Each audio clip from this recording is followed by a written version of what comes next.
కాంగ్రెస్ హయాంలో దేశంలో ఉగ్రవాదం రాజ్యమేలేదన్నారు కేంద్ర మంత్రి కిషన్ రెడ్డి. దేశంలో ఎక్కడ పడితే అక్కడ బాంబుల మోత మోగేదని చెప్పారు. కానీ బీజేపీ ప్రభుత్వం వచ్చాక ఉగ్రవాదాన్ని కూకటి వేలతో పెకిలించి వేశామని తెలిపారు. ఉగ్రవాదాన్ని పెంచి పోషిస్తున్న పాకిస్తాన్ను ప్రపంచంలో ఏకాకిని చేశామన్నారు. సికింద్రాబాద్ పార్లమెంటు పరిధిలోని ముషిరాబాద్లో బీజేపీ యువ సమ్మేళనంలో ఉత్తరాఖండ్ సీఎం పుష్కర్ సింగ్ ధామీతో కలిసి కిషన్ రెడ్డి పాల్గొన్నారు. దేశం మరింత అభివృద్ధి సాధించాలంటే మూడోసారి మోదీయే ప్రధాని కావాలన్నారు. పాకిస్తాన్ అడ్డి విడిచాము, పాకిస్తాన్ తోక కత్తిరించాము, ప్రపంచంలో పాకిస్తాన్ ఏకాకి చేశాము. ఈ రోజు పాకిస్తాన్ పరిధి మన దేశంలో ఉగ్రవాదం పెంచడం కాదు, తినడానికి తిండి లేకుండా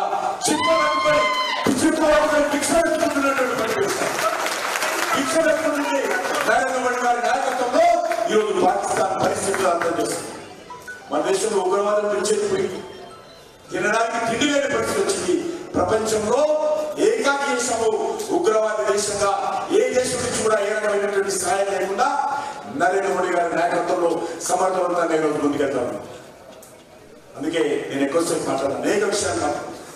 ఏ విషయంలోనైనా సరే, ఏ విషయంలో, అది రాజ్యాంగ విషయంలో కావచ్చు, అది రిజర్వేషన్ విషయంలో కావచ్చు, వాడుకు బలైన వర్గాలకు మేలు చేసే విషయంలో కావచ్చు, జాతీయ రహదారులు కావచ్చు, ఎయిర్పోర్ట్లు కావచ్చు, రైల్వేల విషయంలో కావచ్చు, రైల్వే స్టేషన్ల విషయంలో కావచ్చు, వందే భారత్ కేంద్ర విషయంలో కావచ్చు, ఎక్స్పోర్ట్ విషయంలో కావచ్చు, ఇంపోర్ట్ తగ్గించే విషయంలో కావచ్చు, జిఎస్టీ విషయంలో కావచ్చు, అవినీతి విషయంలో కావచ్చు, కుటుంబ పాలన విషయంలో కావచ్చు, ఏ విషయంలోనైనా సరే, ఏ కాంగ్రెస్ వాడు వచ్చినా, ఏ ప్రతిపక్ష పార్టీ వచ్చినా ఈరోజు భారతీయ జనతా పార్టీ వాళ్ళందరితో చర్చకు సిద్ధంగా ఉంది.